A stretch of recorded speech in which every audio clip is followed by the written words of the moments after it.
Hey, it's Sam from Sugar Spun Run, and today we are making old-fashioned potato candy. All right, so I'm going to guess some of you have heard of this recipe and you love it, and there's some of you who are probably about to click off this video because I put the words potato and candy together. This is an old recipe of mine. It was given to me by my grandmother, and I think her mother or grandmother gave it to her. It's a super old-fashioned recipe, but it's been around a long time because it's really, really good. So as the name suggests, we're going to be starting today's recipe with potatoes. Now you need mashed potatoes. Don't use your leftovers from Thanksgiving or from dinner because those have a lot of add-ins. You want pure mashed potato. Now I used to boil mine. I'd peel them and boil them and then mash them. But I find when I boil the potatoes, sometimes they get a little bit too much water in them and that can make for a runny candy filling. So what I like to do now is I'll bake my potatoes.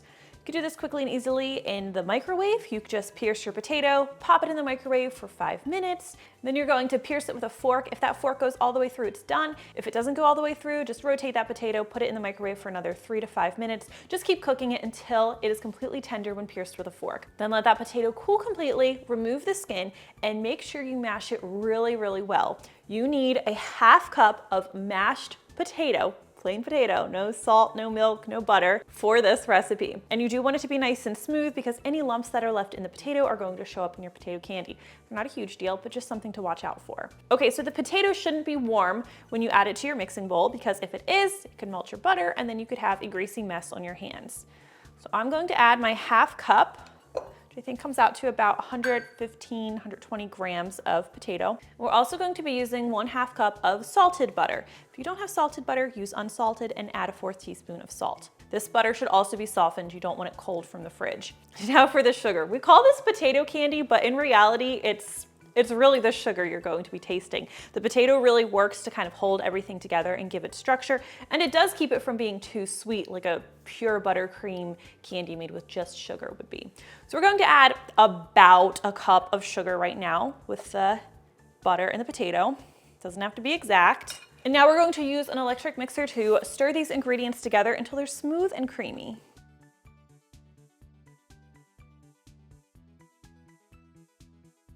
All right, once that's nicely combined, we're going to continue to add our sugar about 1 cup at a time until we've added all of it. Now the total amount you need from the beginning is 6 to 7 cups of sugar. So I have 7 cups of sugar in this bowl, and I'm just going to keep adding the sugar until we get to a texture that's manageable. And of course, I'm going to show you what that looks like in just a second.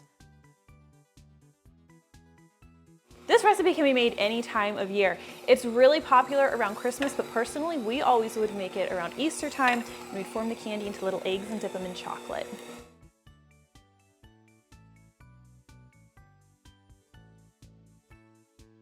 All right, we're starting to get a stiff dough in our hands, but I still want to add a little bit more sugar. I personally always add 6 cups. Now, something to keep in mind, I measured this out beforehand. This, where you scoop your sugar like this, is not how you properly measure sugar. I'm only doing it because I know exactly how much is in this bowl. If you are measuring sugar, you either want to use a scale, it's 125 grams a cup, or you want to spoon that sugar into your measuring cup and then level it off. Don't pack it in or you're going to end up using way too much sugar accidentally.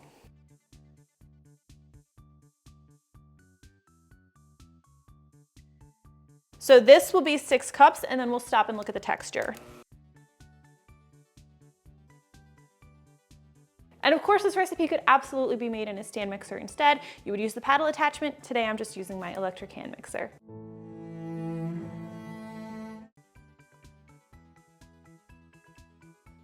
So it's starting to look a little crumbly on the bottom. I'll keep mixing until that gets worked in, but this is a good sign that I'm at a pretty good point with the candy. All right, let's take a look at the dough.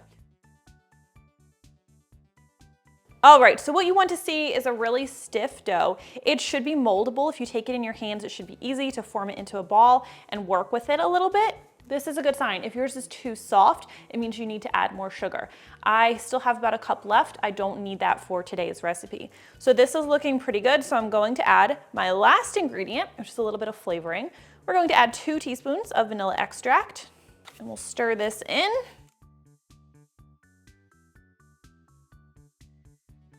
All right, I'm gonna scrape the sides and bottom of the bowl real quickly. All right, and now we're going to refrigerate this. Even though it's pretty firm, it's actually a lot easier to manage if you have chilled it first. So I'm going to chill this for 60 minutes. And I'll cover it first, that way it doesn't dry out in the fridge. And I wanna note that if you chill it longer than 60 minutes, it's going to be pretty stiff and might be difficult to roll out, so there's a good chance you'll have to let it sit at room temperature for like 10 to 20 minutes before it's pliable enough for you to start rolling it.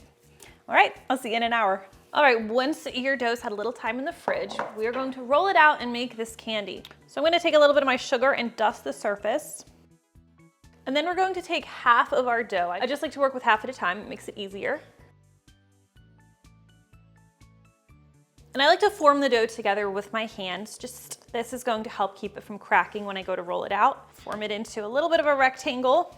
Alternatively, you could do this part before you refrigerate it, whichever is easiest for you, but I do like to get my hands on it right before rolling out. So I'm gonna put that on my sugar, dust it with a little bit more powdered sugar. Now I'm going to roll this out to be about 1/4 inch thick, and I want to form it into a rectangle. And periodically, I'll just pause and scrape underneath the dough just because I want to make sure it's not sticking to my counter. And I'm just rolling this kind of like I'd be rolling cinnamon roll dough. And we're going to roll it up a lot like we'd be rolling up cinnamon roll dough too.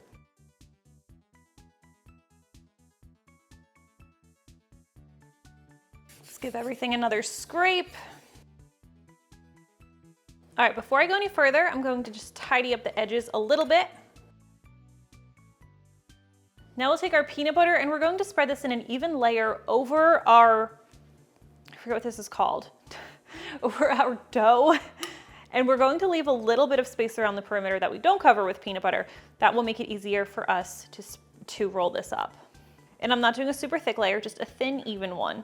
You could do more peanut butter if you want, but then it gets a little bit messier to roll. I would say this is about a 12 by 8 inch rectangle, and I probably use a little less than 2 tablespoons of peanut butter. All right, now starting with our longer edge, we are going to gently but firmly roll this into a log.